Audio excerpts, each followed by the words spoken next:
I think we'll turn now to talking about the current situation in Baghdad.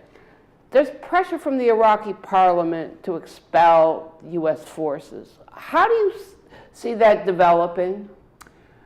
First of all, I think there is a campaign of disinformation with regard to U.S. presence and increase in the number of U.S. military presence in Iraq. That the number has exceeded the number that has been declared, like 5,000, that the ones from Syria has already come to Iraq, which is not true. And the same number is there that has been before. And this is a campaign of disinformation to get factions within the Iraqi parliament to push for a resolution to actually end U.S. presence in Iraq. The only person with political stature who has come out against any step to remove U.S. troops from Iraq has been from Kurdistan region. And who would those people be? Well, the ones who give the campaign of disinformation. No, the ones who are fighting this campaign. Well, Prime Minister Najmaldin Barzani openly came out saying that it's important that U.S. forces remain in Iraq for stability, for, otherwise it will be chaos again. And then neighboring countries will probably have more control over what happened in Iraq, which they do now actually to a large extent, but it will be even more than that. Well, that is certainly an important statement and an important position. Do you see with the new government in Baghdad positive steps occurring now between Baghdad and Erbil, such as the talk between the Iraqi security forces and the Peshmerga about coordinating their work? I think there is a lot of noise with regard to cooperation between Peshmerga forces and Iraqi forces. But the Prime Minister yesterday just came out with a statement saying that nothing has changed with regard to the forces present in Kirkuk. We have increased our presence there, which means Iraqi forces presence there. I think this is an attempt by those who actually were the main cause of bringing these forces there and removing the Peshmerga forces from the disputed territories. Dr. Karim, you mentioned that the U.S. wanted to, in the summer of 2017, the U.S. wanted to get a body elected, and that's what they told you? Is that right? You shouldn't have the referendum? Well, I really don't like to dwell on what U.S. ambassador in Iraq was up to at that time, but I have, this is history. This is something that needs to be said. On July 2nd, 2017, Ambassador Silliman came to Kirkuk with a group of others, and we had a meeting. It was not like off record or anything like that. And he was against the referendum, even though we made it clear that the referendum is not going to change the boundaries of Kurdistan or Kirkuk. It's not going to be declaring independence right away. It's to go through negotiations. Maybe we will proceed with referendum after a year or 2 years if we knew that we are not reaching anything, or we can agree on things and put off any decision on that.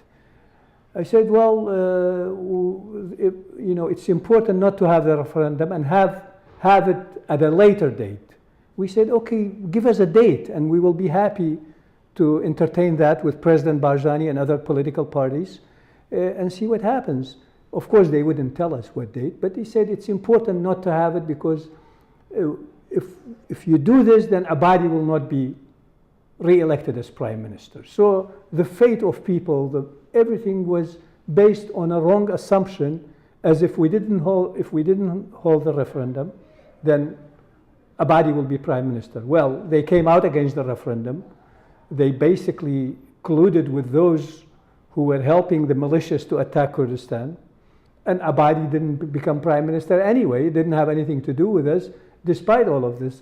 This is really a misguided approach to things in Iraq. I think you should know your friends. You should know how to deal with them. And I'm sure this was a policy. He was told to do it, but to come and so bluntly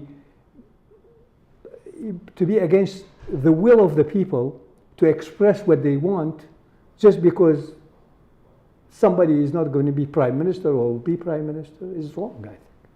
Certainly, and we as Americans object very much when anyone interferes in our elections.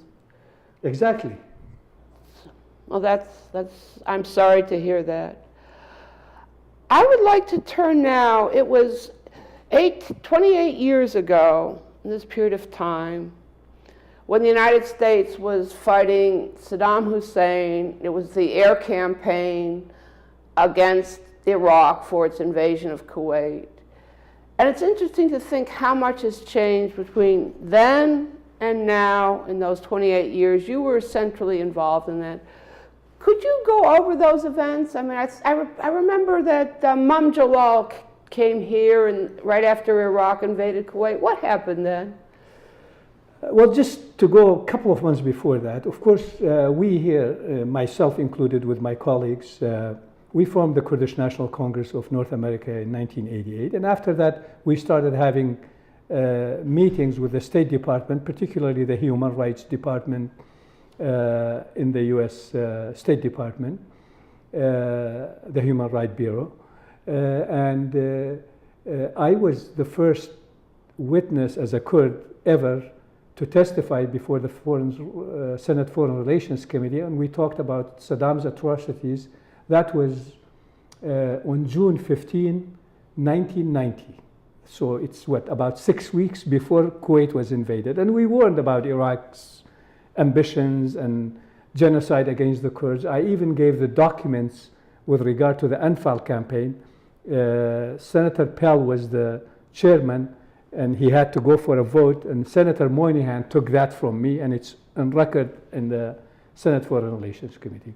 When Kuwait was invaded, like 6 weeks after that, Mam Jalal talked to us, and we asked him it's important that he comes here. He came to the United States. We tried to arrange meeting with him with the State Department. They wouldn't meet with him.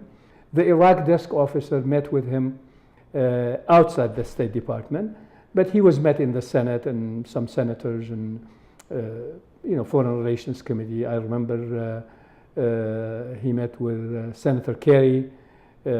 He even actually went to Rhode Island to participate in campaign for Senator Pell, and Senator Kerry was, I think, entering the Senate. I think it was his first time. I remember that, but the State Department wouldn't meet with him.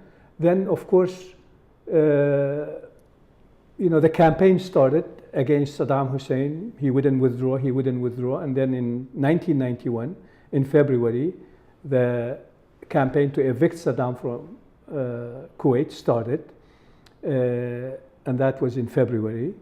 Mr. Talabani was here.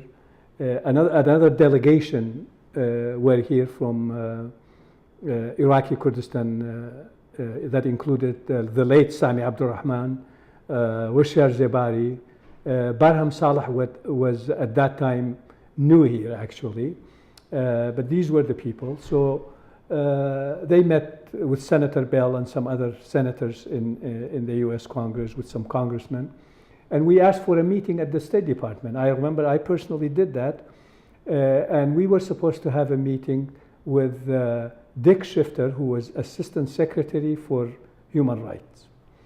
The meeting time was set and all that, and I remember we were having a meeting, a conference, I believe it was at the National Press Club, and we got a call, I think, if I remember correctly, his office chief of staff was by name of Michael Baer, so I think, if I'm not wrong. He called, he says, well, there has been a mistake. The assistant secretary cannot meet with them, but if they like to come and meet with me at a place outside the building, at Columbia Building, which is near the State Department, but it's not official State Department building, will be happy to sit down and have coffee. Mam Jalal got upset and he didn't want to do that. I went with Hushyar Zebari and Sami Abdurrahman, and we met at the Columbia building. We had coffee, and just to be exact, he tried to pay for the coffee. I said, no, this is not an official meeting, so we pay for the coffee. So it was that, and they wouldn't meet actually, even when U.S. forces had fought to evict Saddam Hussein from Iraq because they were having this unitary Iraq policy and shouldn't meet with anybody. And it didn't happen actually until after U.S. General Schwarzkopf met in Safwan with what became Iraqi defense minister afterwards and agreed to let Iraq fly its helicopters. And the helicopter gunships started massacring the Shias in the south, and they turned up north towards Kurdistan, and we ended up with 1.5 million to 2 million refugees in the border with Iran, in the border with Turkey. You remember that? And that's when State Department accepted us to officially meet with a Kurd for the first time. And I represented the Kurdish National Congress at that meeting. At that meeting, we called for inviting a delegation from Kurdistan to come to the State Department because they are the true representatives. We are American Kurds here. We're happy to help. And that's when they asked me for the name of the delegation. I remember I had to get their CVs, when they were born, what's their education, and everything. And the first meeting happened actually in early April, and then things started rolling after that, you know. Thank you very much, Dr. Karim. That is a fascinating account of the recent history of U.S.-Kurdish relations and explains a lot of what is going on today.